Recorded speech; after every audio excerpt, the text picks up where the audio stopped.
Nanding, ano ba yung nangyari sa sikmura ko? Kaninang umaga pa to eh. Kakaiba yung nararamdaman ko. Gusto kong masuka, pero ayaw naman lumabas. Kanina umaga pa ba yan, Lor? Hindi ka naman siguro naglilihi, ano? Kasi magsisingkwen ba ka na? Tsaka may mga apo na rin tayo? Hindi naman ako buntis kasi matagal na akong hindi nireregla. Ano kaya nangyari sa akin, Nanding? Subukan mo kayang sundutin yung lalamunan mo. Baka masusuka ka na. O sige, subukan ko ha? O, ha? O ano na, Dolor? Nasusuka ka na ba? Ha? Ayaw pa rin, Ding eh. Nasa sikmura ko lang, umiikot. Hindi ko mawari yung pakiramdam ko. Ano kayang gagawin ko nito? Ayaw naman lumabas. Ganun ba? Ayaw pa rin? Subukan mo kayang, sundutin yung puwet mo. Baka sakaling aakyat na yung masamang hangin sa tiyan mo at makasuka ka na. Subukan mo lang. Ganito? Ganito ba? Ipapasok sige, ko pa ba? sundutin mo Didiin pa. ko? Laliman mo. Hmm. Wala naman ako nararamdaman ng dinga. Ikaw talagang lalaki ka. Niloloko mo lang ako. Paano lalabas yung sopa ko dyan? Sinundot ko lang naman yung puwet ko. Kaysa na kong utot. Umayos ka ha. Hindi. Iipikto talaga yan. Maniwala ka sa akin. Hintayin mo lang. Sige. Yung indotoro mo, yung ginamit mo na pangsundot, subukan mong amuyin. Di ba masusupa ka na yan? Maniwala ka sa akin? Ayan ka na Asawa naman. mo ako Sige eh. nga, subukan ko. Pag ito, hindi umatik, kumanda ka sa akin. Yeah. O Dolores? Epektibo di ba? Ha? May inamoy ka? Yeah. Ang baho. Buwang ka nanding. Nauto ko naman ako. Ang baho. Yeah. Mari, di ba nakita mo na yung lola ko? Naalala mo pa ba siya? Minsan nga nag-uusap kayo, di ba? Oo naman, Mari. Ano ka ba? Nung last year pa yan, di ba? Minsan nga, kausap ko yung lola mo eh. Bakit? Kumusta na yung lola mo, Mari? Malakas pa ba? Yun na nga, Mari. Ilang araw na daw nagbago si lola. Tahimik na daw.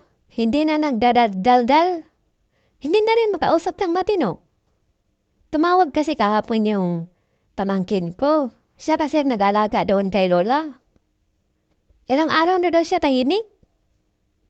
Pero malakas pa naman siya, Mari. Gumagalaw-galaw pa nga sa bahay. Ay, bakit, Mari? Anong problema kay Lola Tasing? Oo nga, madaldal nga yan siya dito. Minsan nga, pag hindi ko siya masabayan. Nagsasalita ding mag-isa. Halos hindi siya mawala ng kwento. Ay nako, madaldal na yan si lola. Kahit walang kausap. Pero kinakausap yung sarili. Ngayon, nagtaka sila. Bakit tahimik si lola ilang araw na? Kinanong nila, dahil daw, magkagalit sila. Ilang araw na niyang hindi kinakausap ang sarili niya.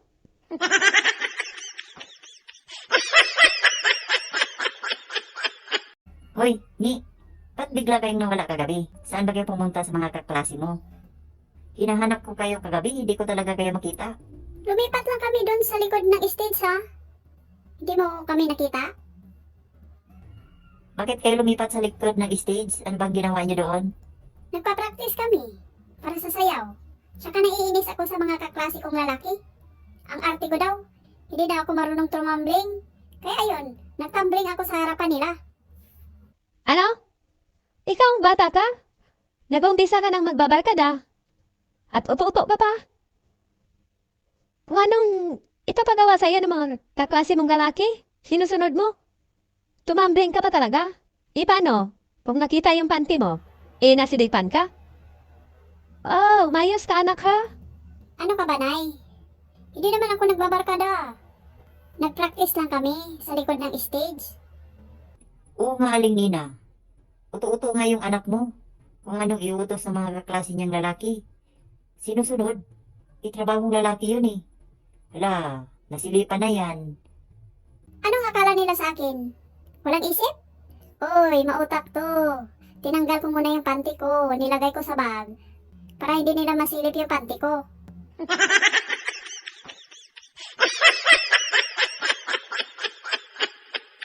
Hello, Mari.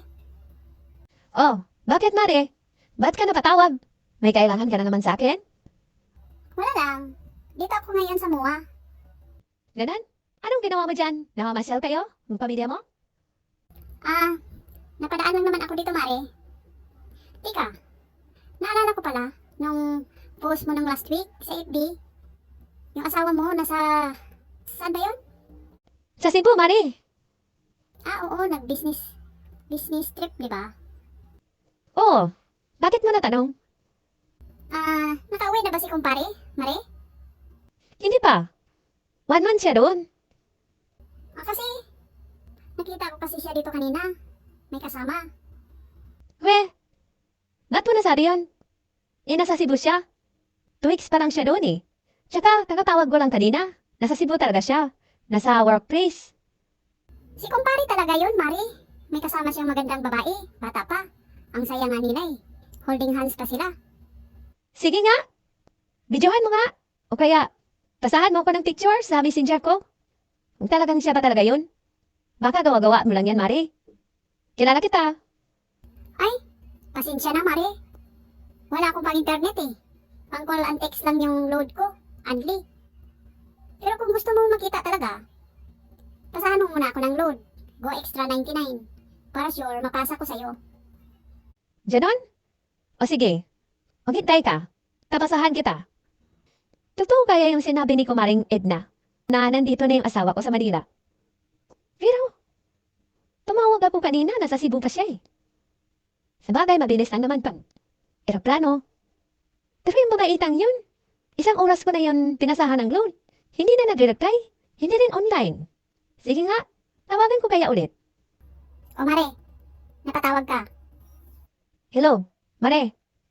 Asa na ba yung hinihintay ko? Kanina pa ako nagpasa sa'yo ng load ah. Wala ka pang pinasa sa aking video, o kaya picture. Ay naku Mare, pasensya na ha. Akala ko si kumpare yun. Mali pala. Kamukha lang pala niya, Mare. Pasensya na talaga.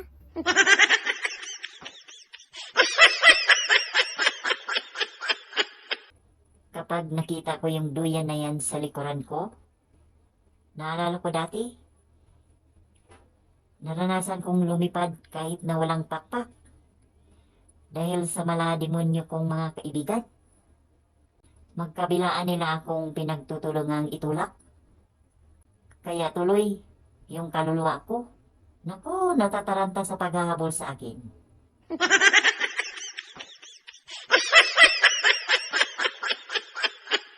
Kayo ba? Anong karanasan nyo sa duyan?